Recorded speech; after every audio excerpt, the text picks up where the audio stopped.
Bapak Ibu yang dirahmati Allah, mari kita lanjutkan ke acara pokok, yaitu pendalaman ilmu tajwid yang pada kesempatan ini akan membahas tentang itbilabik fastabikun. Silahkan kepada Pak Ustadz. Namun sebelumnya izin Pak Ustadz, untuk biar semangat jamaah kita lafalkan yang akan dipimpin oleh Ibu Rida. Silahkan Ibu Rida.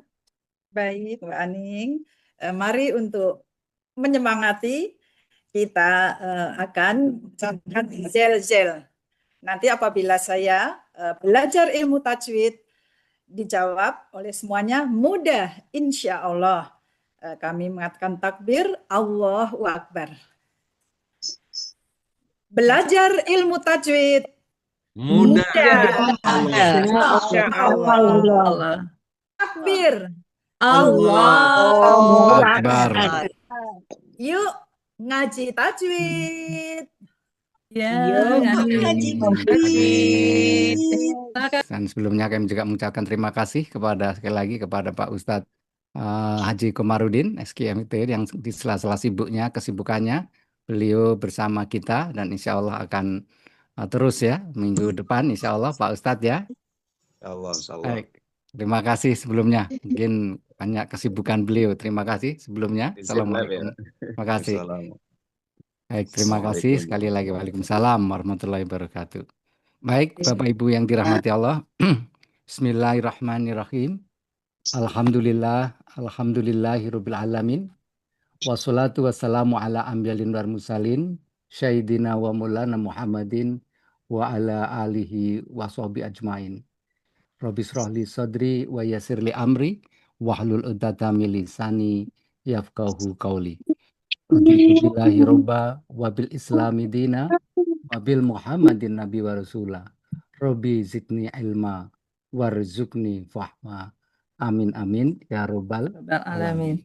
Baik ibu-ibu yang dirahmati Allah, pertama-tama mari kita panjatkan puji syukur kehadiran Allah SWT atas rahmatnya yang pagi hari ini kita semua dapat hadir dalam satu majelis yang agung, majelis mulia, majelis yang sangat dicintai Allah, yaitu dalam rangka untuk mentadabburi firman-Nya.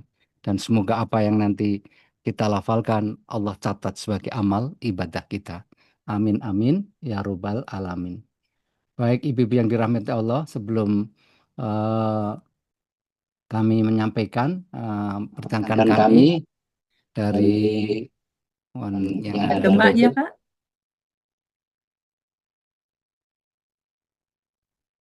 Dari pejuang Masjid Raya Pondok Indah akan reminder kembali bahwa insya Allah besok pada tanggal 14 Agustus kita akan memulai salah satu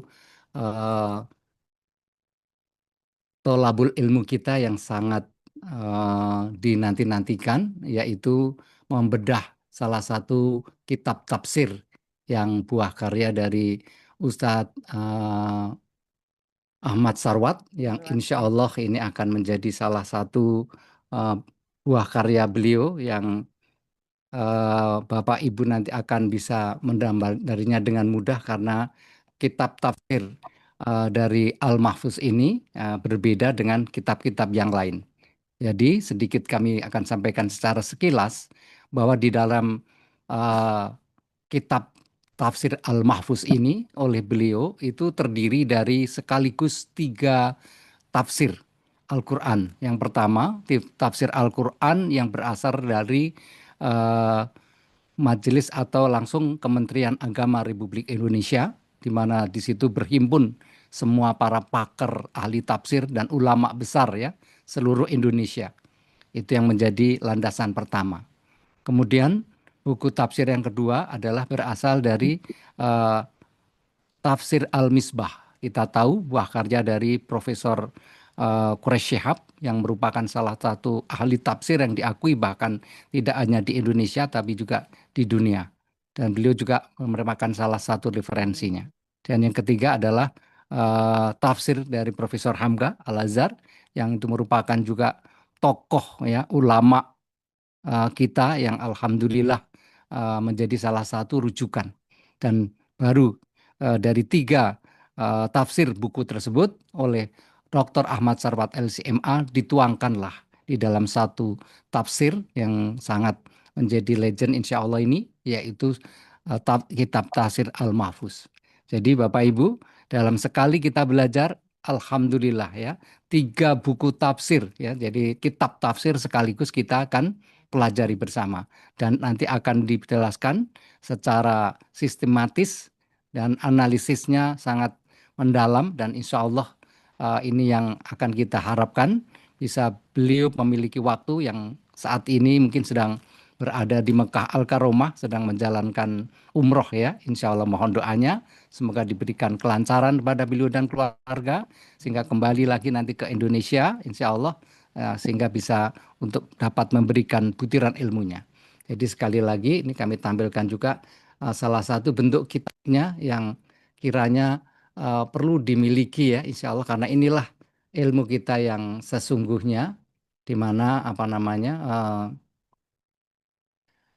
kitab ini tadi satu jilid ini apa namanya tebalnya hampir 567 halaman jadi cukup tebal dan namun dibaca dengan mudah dan mudah dimengerti ya. Jadi tafsir Al-Mahfuz ini dibikin per jilid di mana juz 1 ini merupakan mulai dari tafsir yang mulai Al-Fatihah sampai Al-Baqarah ayat 169 dan nanti akan berjilid dan sekarang sudah sampai pada jilid ke 12 ya. Jadi ini kita bertahap terlebih dahulu.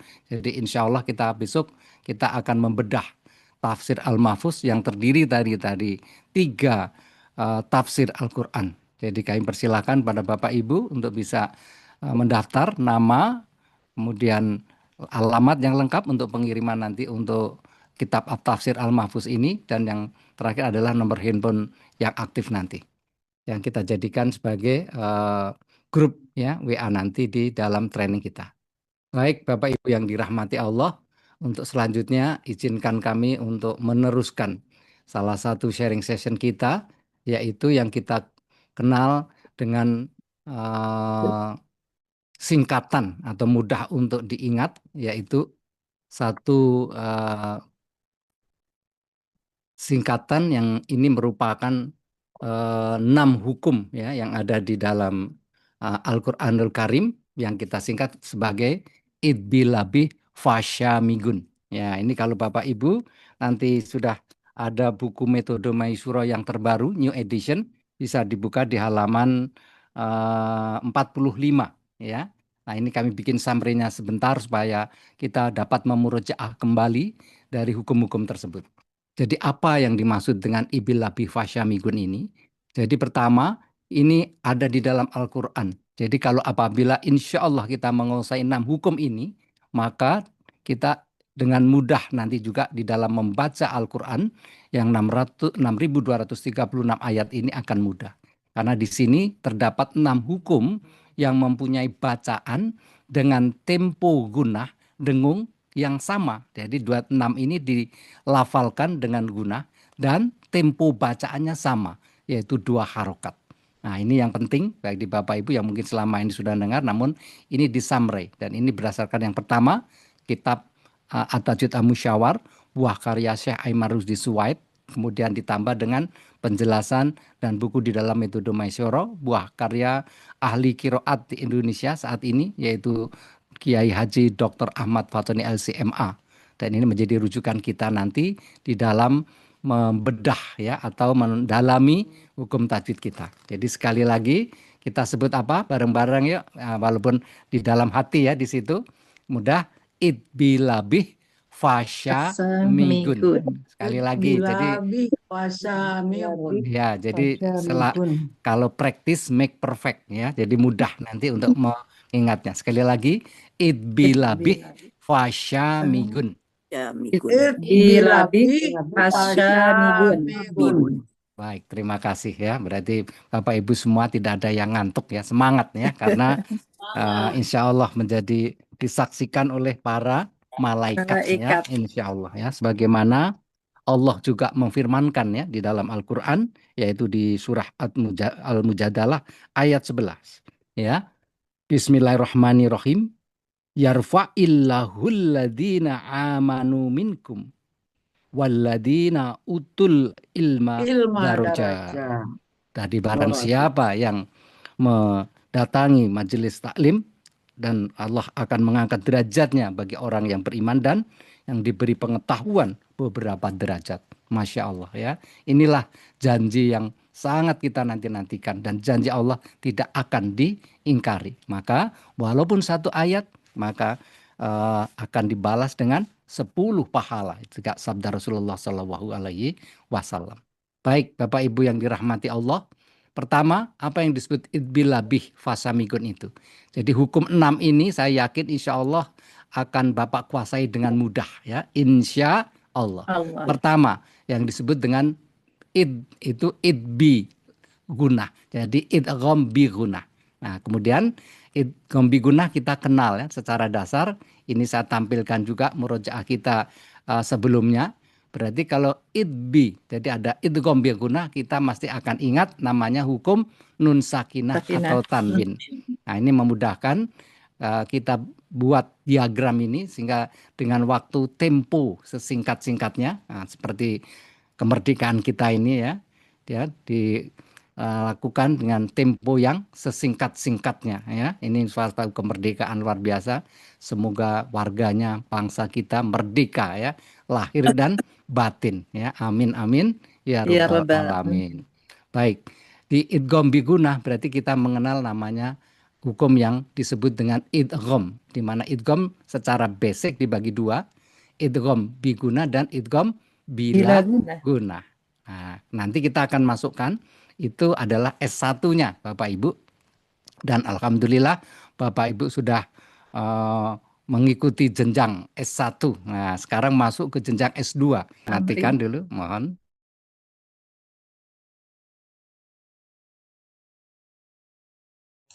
Saya ulangi lagi, ya. Baik, jadi kembali idgham bi gunah nanti akan dibagi menjadi dua dari tingkat idfan atau berdasarkan kitab At-Tajwid Al-Musyawar ya. Apalagi kalau kita nanti membahas dengan kitab Mushaf Madinah ya, Qot Madinah itu akan berbeda. Nanti kita akan tampilkan. Saya sekilas dulu dari 6 hukum ini. Nanti walaupun satu-satu kita akan bahas ya, mulai minggu depan mengingat kembali dan sekaligus contoh-contohnya ya, termasuk perbedaan qotnya. Yang kedua adalah iklab. Iklab itu artinya berubah ya, merubah nun menjadi mim. Ini yang juga salah satu daripada hukum nun sakinah. Yang ketiga adalah yang disebut tadi bih atau ini singkatan dari ikhfa hakiki. Nah, mudah ya. Ikhfa hakiki. Lah, 3 ini ada di hukum nun sakinah. Ini maksud saya bikin ini, jadi Ibu akan remind kembali ya, mengingat kembali.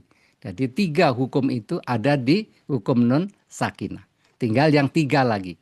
Di manakah itu? Ya, pertama kita kenal namanya fasya. Fasya itu singkatan dari ikhfa syafawi. Nah, jadi ada 2, ikhfa hakiki dan ikhfa syafawi. Jadi kita ingat tadi, kalau ikhfa hakiki berarti dimulai dari hukum nun sakinah atau tanwin. Sedangkan kalau ikhfa syafawi dimulai dari hukum mim sakinah. Lah ini kami tampilkan. Nah, mungkin Bapak Ibu sudah memiliki ya buku ilmu tajwid ini yang sudah level 2 atau intermediate kalau saya mengatakan ini ya. Buku sudah intermediate kita bikin secara diagram sehingga insya Allah memudahkan. Kira-kira lebih mudah nggak ini Bapak Ibu ya? Kalau dibikin begini ya, langsung mudah ya. Nanti kita akan lebih detail lagi di dalam al-ta'rifnya atau definisinya. Ya, akan lebih mudah.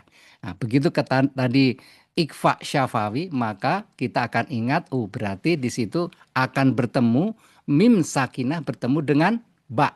Ya, itu yang pertama. Maka mimnya ini akan dibaca dengan guna. Tadi ingat, semuanya dibaca dengan guna dengan tempo atau ditahan berapa harokat? 2 harokat. Alhamdulillah ya. Nah, yang kedua tadi mim. Nah, mi ini singkatan dari idgham mimi ya. Nah, ini memang istilah di Indonesia Bapak Ibu. Kalau di luar atau Timur Tengah terutama ya, itu tidak mengenal namanya hukum idgham mimi. Namun dikenalnya adalah apa? Idgham mutama silain atau hukum yang dikenal dengan idgham mislain. Nah, itu kalau Timur Tengah ya. Kalau kita belajar kitab langsung dari At-Tajwid Al-Musyawar itu dibagi dua tadi ya, atau pengertiannya adalah idgham mimi ini adalah mim sakinah bertemu dengan mim di sini. Nah, ini apa namanya hukumnya di sini ya. Mim ketemu mim dinamakan idgham mutamasilain atau sering juga disebut dengan idgham mislain. Jadi kalau ada hukum idgham mislain itu sama dengan idgham mutamasilain. Atau kalau di istilah Indonesia idgham mimi karena Mimi. mim ketemu mim. Tinggal mimnya ini dibaca dengan gunnah ya. Contoh di sini wa ma lahum min nasirin. Nah, hampir sama dengan ikfa syafawi tadi. Semuanya pakai gunnah ya. Contoh di sini tarmihim bihijarah. Nah, di sini pernah kita belajar ya dari awal dari basic kalau kita melafalkan gunnah yaitu nun sakin atau mim yang makanya di sini ada ketiga dari idbil fasamikun itu gunah. Nah, gunah ini artinya apa? Berdengung. Dengung. Ya, kita ingat kalau gunah ini kita ingat pasti ada di mana? Hidung atau Dung. di al-khoisum Bapak Faisum. Ibu ya. Al-khoisum ingat ada 5 tempat makhorijul huruf ya. Yang pertama ada di hidung yaitu al-khoisum, turun ke bawah ada namanya apa? Asyafatain. Asyafatain. Kemudian kalau masuk ke dalam ada al-jaufi. Jaufi. Kemudian ada yang paling Al-halqi. banyak al-halqi dan paling banyak lagi di makharijul hurufnya Al-lisan. al-lisan ya. Jadi ada 5 tempat Bapak Ibu. Di antaranya adalah guna ini paling atas. Nah, guna itu pasti akan bertemu dengan nun dan mim. Nah, disinilah ya kita akan belajar dari yang pertama yaitu idgham bi gunah yang dibagi dua. Yaitu silahkan mungkin Bapak Ibu kalau yang sudah kemarin memesan dan sudah terima ya buku metode Maisura yang terbaru, silahkan. Jadi kapan lagi kalau nggak dibuka sekarang ya, silahkan dibuka di halaman juga 49 ya di situ perbedaan antara idgham nakis biguna dengan idgham kamil biguna. Nah, ini kami mohon kontribusinya untuk supaya bersama-sama mendapatkan pahala ya. Kita belajar bersama ini. Dengan idgham biguna dulu di sini. Kemudian baru kita akan memasuki ke dalam uh, al-ta'rifnya atau definisi dari idgham nakis biguna. Silakan. Silakan Ibu Amri Badawi, Ibu Amri. Baik Bu, terima kasih. Bismillahirrahmanirrahim. Idgham biguna. Idgham biguna ialah apabila Ya, ada nun mati. apabila ada nun mati atau tanwin. Kok ditutup ya Pak ya?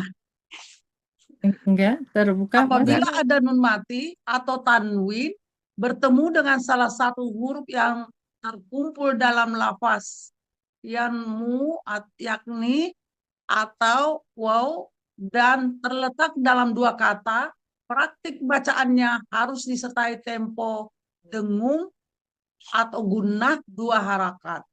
Dengan Ya. catatan ada sentuhan di janur hidung, induk hidung atau al-qaisum. Bagus, baik. Terima kasih Bu Amri Badawi ya. Jadi ini tingkat S1-nya Bapak Ibu ya. Nah, kita akan mendalami, tinggal kita akan masuk ke dalam tingkat master ya. Karena Alhamdulillah buku metode Maisuro ini menjadi pelajaran wajib, kuliah wajib di Institut Ilmu Al-Quran maupun di perguruan tinggi Al-Quran ini sebagai mata kuliah wajib. Jadi kalau menjadi calon penghafal Al-Quran apalagi ya Hafiz dan Hafizah wajib harus menguasai metode Maisuro ini dengan baik karena memang ini sangat detail dan mempunyai semua literatur. Jadi di dalamnya buku metode Maisuro ini terdapat hampir 99 ya, buku literatur yang ada di dunia tajwid ini. Jadi Bapak Ibu luar biasa ini ya. Jadi memang pelan-pelan tapi insya Allah ya tadi Bapak belajar tajwid mudah Mudah. insya Ya Allah. Allah ya. Kita dari basic dulu ya. Ibaratnya pohon, kami mulai dari batangnya. Ya, kalau Bapak batang kan mudah dipegang, mudah dilihat. Betul? Nah, sama. Tadi apa al-ta'rif dari idgham bigunah? Pertama, idgham bigunah yaitu apabila nun mati. Nun mati itu juga disebut sebagai nun sakinah atau nun yang disukun atau tanwin. Nah, pertanyaannya nanti karena kita mempunyai dua ya Al-Quran, ya, apalagi kalau kita pernah umroh atau haji. Astaghfirullah Rabbal baraya